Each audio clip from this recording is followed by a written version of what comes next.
today I've brought you guys a monstrosity.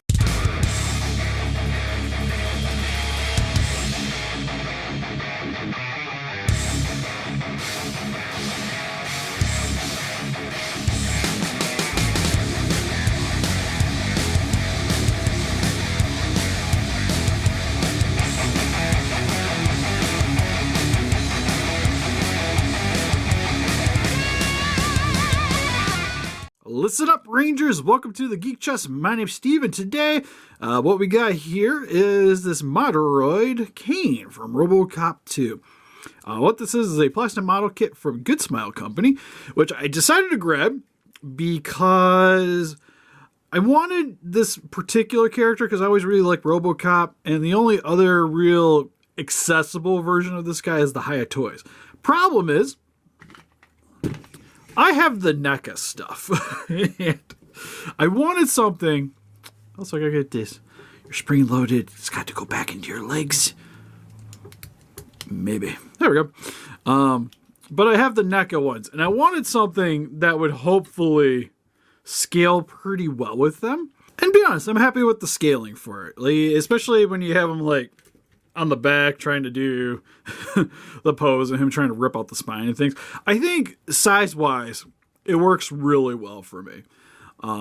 Which was definitely a gamble when I originally got this because it's meant to work with, I think it's called like a Hajime, something like that.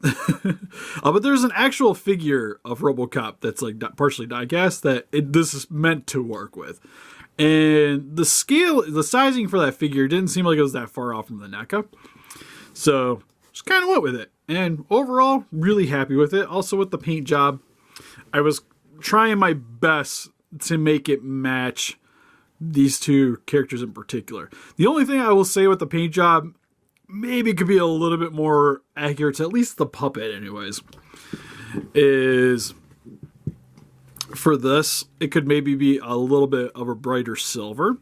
But I don't know. I kind of like it just looking steel and rugged, so that's kind of what I went with here.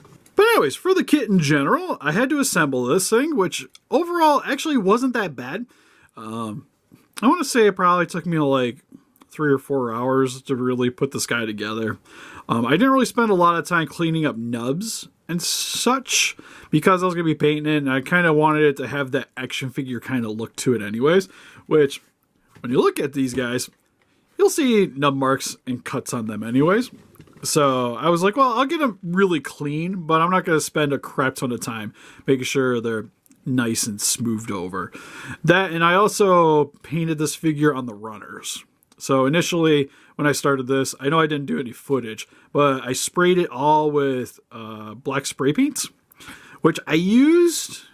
I could have maybe done airbrushing, but I decided to go with the can because it leaves this, it's not the smoothest finish, and it leaves this texture, which I kind of wanted because to me, it looks a little bit more metal when you're done with it. But you'll see some footage here of me assembling it. Like I mentioned, it wasn't a super complicated build. I didn't really notice anything too out of the ordinary. It's pretty much just snip it off, put it together. The only thing really here is the wires. I know I did it as the very end. It would maybe have been a little bit easier to paint this guy in sections and then assemble this as accordingly. Because you have to put the wires here. And then for his arm, which this was the thing that was the most pain in the butt after assembly, because you have to get the wires. There's 2 little holes in this arm here. And when you're putting it together, if you do the wires, it's a lot easier to hook it together.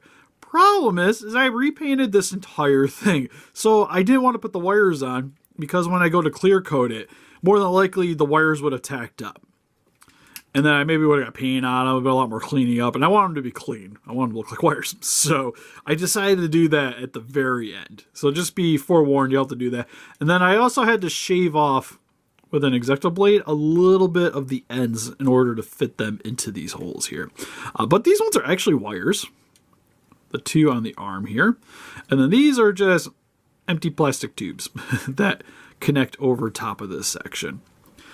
But after assembling it all, for the most part, the only thing I didn't have connected after I was done was the guns and the accessories I set on their own little runners.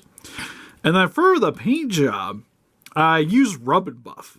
Lots and lots of rub and buff. So for the entire figure, I went over it entirely in the silver, kind of trying to go off of the box art.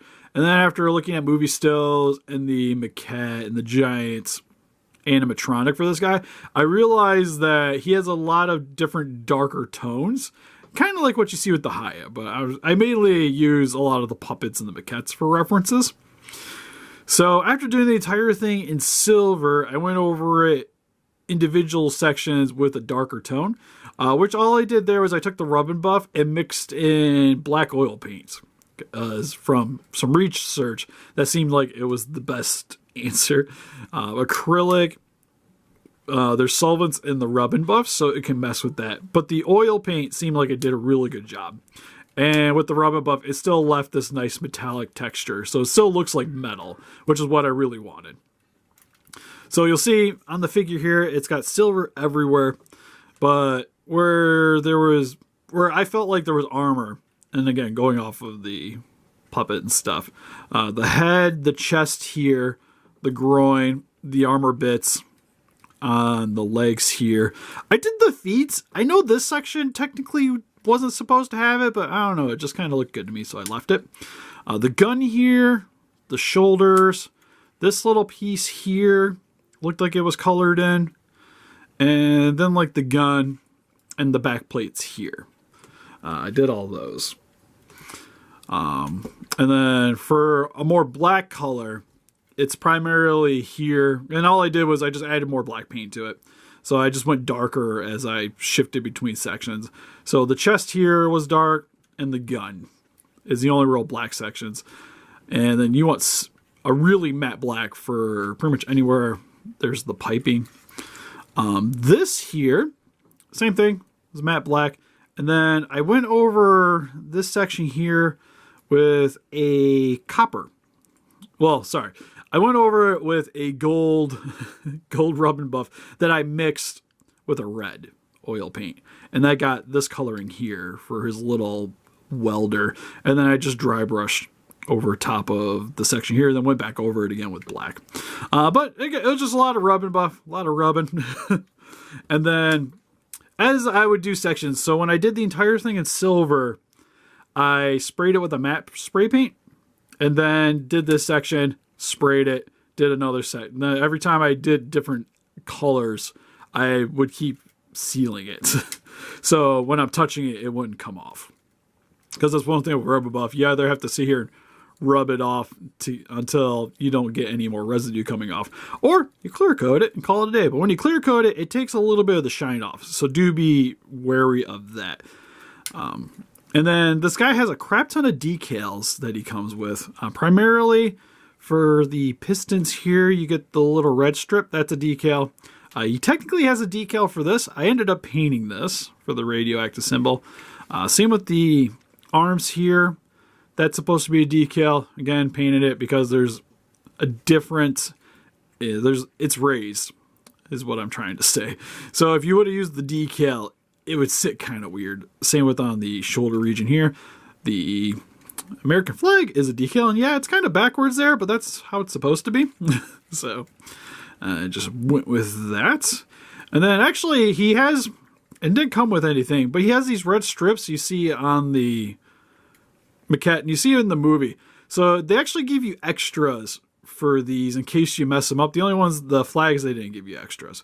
But they give you 2 extra red strips for the pistons. So I just laid it down and cut it to size. And that's how I did these here. Instead of trying to paint it, because I got them, might as well use them. Oh yeah, also this section here would have been a decal as well. Oh yeah, also I use panel liners for this, the panel lines. One thing though, if you go the way I did, if you use the pour type, it'll actually spread into the paint. And I think a lot of that's just because of the stuff I was using in order to get the coloring. So do be wary of that. You could seal it and then go over it with a wash. That'd probably be the easiest thing. which I contemplated, but I wanted this guy to look clean. Well, clean-ish. Because you'll see here, like with the NECA, the 209, it's clean, doesn't have battle damage. RoboCop, it's clean, doesn't have battle damage. I do have a battle damage RoboCop, but for the most part, I wanted it to, again, blend with everybody and look sort of like a toy company made it. So I kept it relatively clean. The only real wear is mainly the metal, and it's just, I wanted it to look more steely than how shiny it was on like the puppets and whatnot, because I don't know, it didn't seem as realistic. Like it was almost too shiny, if you will. The only real intricate detailing I did is you'll see there's a little bit of red here on the wires, which is something in the movie. This is actually a silver. When you look at the box art for this guy, they actually didn't color these in, but it's actually like a little clamp or something on the puppet, so that's supposed to be colored in. Like I mentioned, these are going to be a darker tone.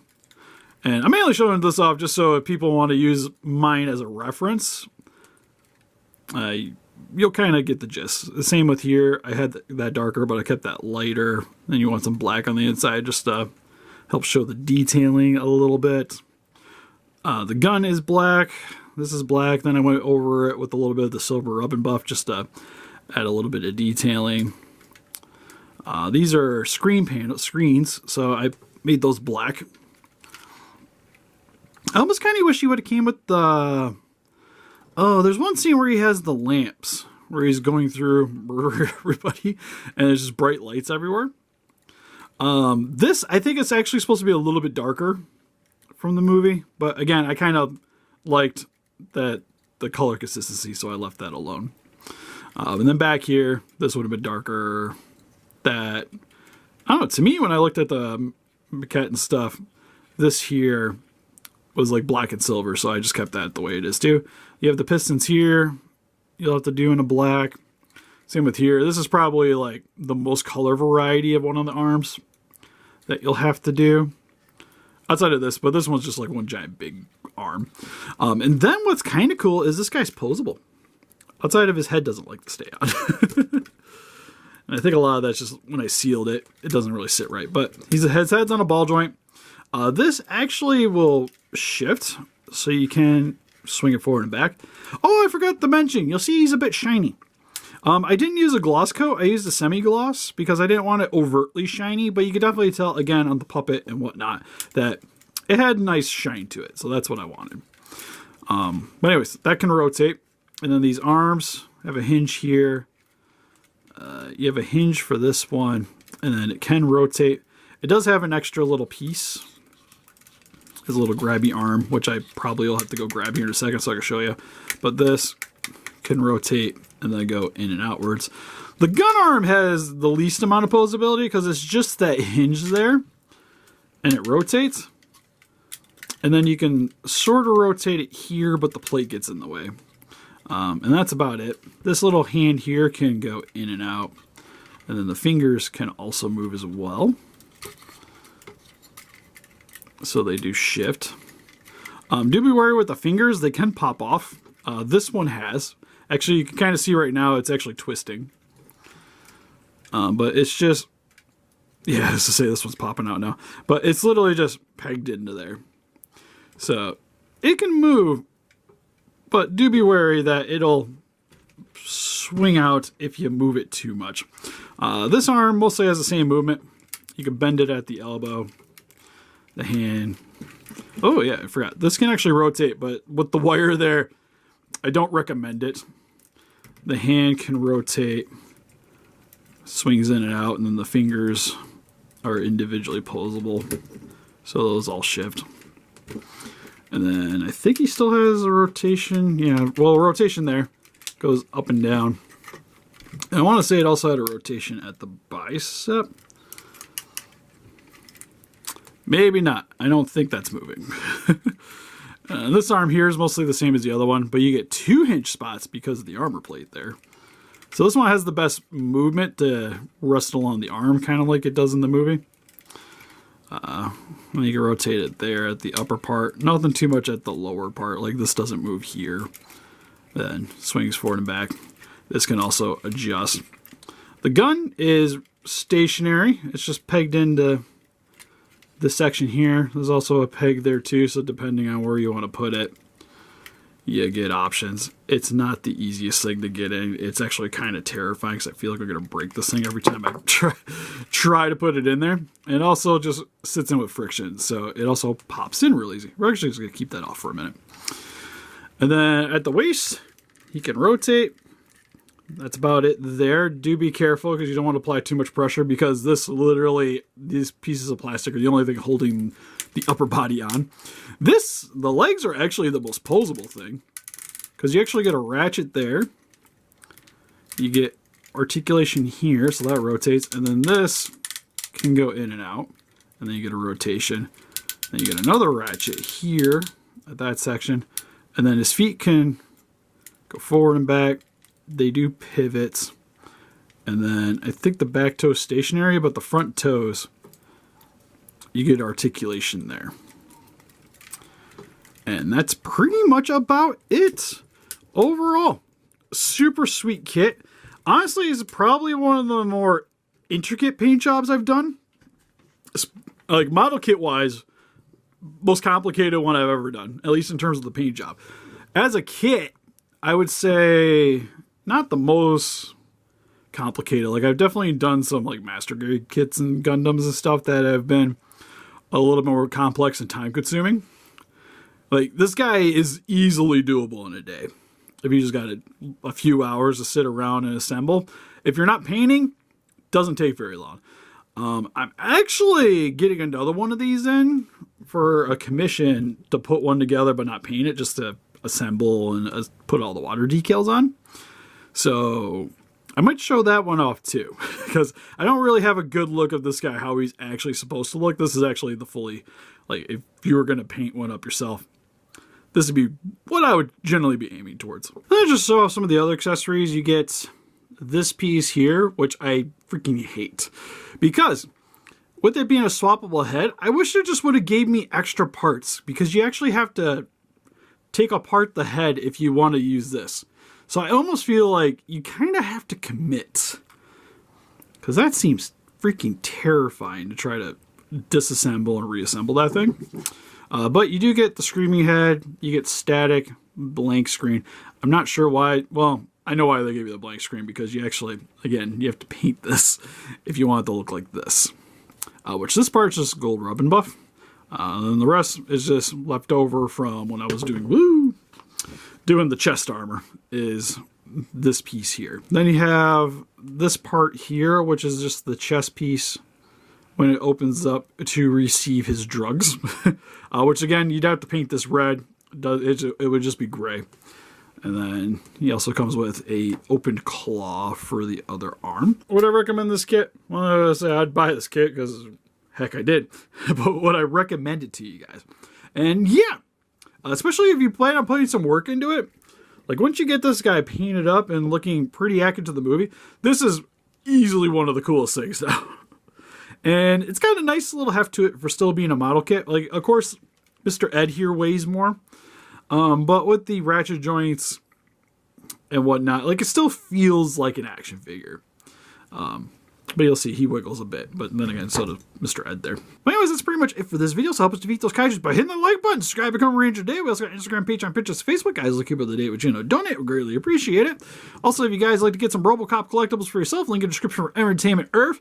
I don't think they had this model kit on there, but they do have the Ed, the RoboCop, if you need to go get accessories for him. I imported this one in particular. But I do know some other sites can have him as well. He runs about $80. Anyways, see you guys in the next video. Bye-bye.